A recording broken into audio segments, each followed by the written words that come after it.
I spent 31 years as a signals analyst for Earth's Interstellar Intelligence Directorate.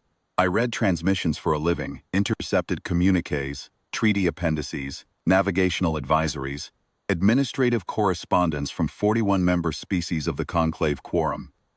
I cataloged them, cross-referenced them, filed them in the archive. I was very good at paperwork. That is the only reason I can tell you exactly what the Quorum wrote on the order that 4,211 people. Form Q7-19, Navigational Obstruction Decommission Notice. Date of issue, 10th day of the Quorum's 6th administrative cycle, which translates to March 3rd by our calendar. The vessel is described as follows: unregistered mobile structure, class indeterminate, registry origin non-member state, operating in Quorum Transit Corridor 7. The structure was assessed as presenting a collision hazard to scheduled freight lanes. Decommission was authorized under Quorum Transit Code, Article 44, Subsection 9, Action taken, dispersal via Standard Corridor Clearing Ordinance. Case status, closed. That was the entire document. 47 words of administrative prose. 47 words to account for the hospital ship Ardent Mercy, her full complement of medical staff, 4,011 patients, many of them too ill to be moved from their beds, and the 11-person navigational crew who had filed a flight plan with Quorum Transit Authority 6 weeks before departure. The flight plan sat in their own archive. They had stamped it received. Then a different department 3 months later cleared the corridor without pulling cross-references. The Ardent Mercy was not a warship. She was white-hulled, slow and large, almost a kilometer from bow to stern, because she needed the internal volume for surgical theaters, long-term wards, and the isolation units for contagious cases. She carried the red crescent of Earth's Medical Relief Corps on both flanks, 40 meters tall, in oxidized brass plating that caught the light. She transmitted her identity beacon on 17 frequencies and simultaneously, as required by conclave law. None of that mattered. The ordinance was automated. It was cheaper to automate it. No one at the Quorum was disciplined. The department head who signed the decommission order filed an internal memo noting a procedural gap and recommending a cross-reference requirement be added to the software in the next update cycle. The memo was logged. The software update was scheduled for a 1.5 years out. Case status, closed. I know all of this because I read every word they sent us. What they sent us officially was a diplomatic communique, expressing regret over the loss of the vessel and offering a reparations figure equivalent to the scrap value of the hull. Not the lives, the hull. They calculated it by tonnage. Then they sent a follow-up note suggesting that Earth consider registering future vessels in the Quorum's non-member registry system, which would cost 3,000 credits annually, to prevent future confusion. The communique was stamped with the Quorum's administrative seal, a clean interlocking ring motif in deep violet, and signed by a mid-level transit coordinator whose name I have read so many times it is engraved behind my eyes. I filed both documents in the archive. I labeled them. I cross-referenced them against the original flight plan and the Ardent Mercy's last beacon transmission and the casualty manifest that our recovery team assembled from hull fragments over the following 6 weeks.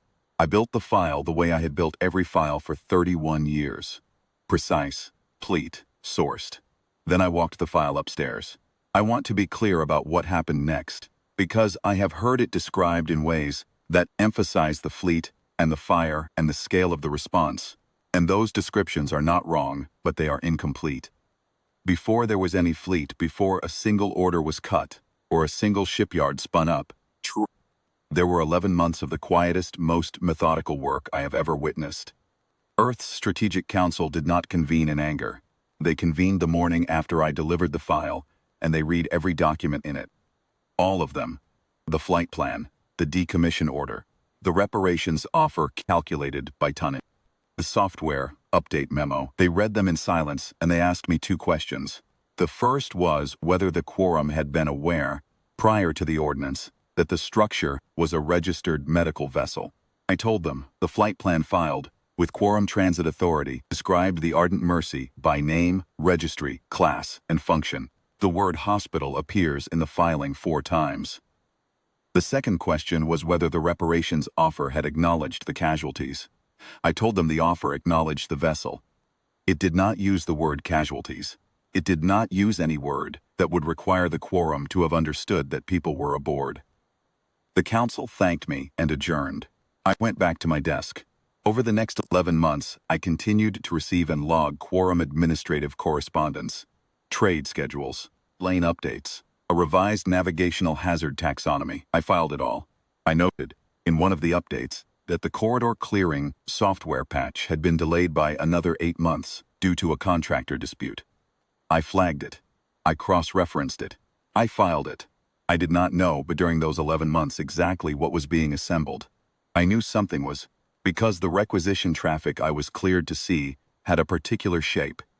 The shape of a very large thing being built very quietly. I knew the tithe fleet's name before I knew its size, because the name appeared on a single logistics manifest I processed in month 7.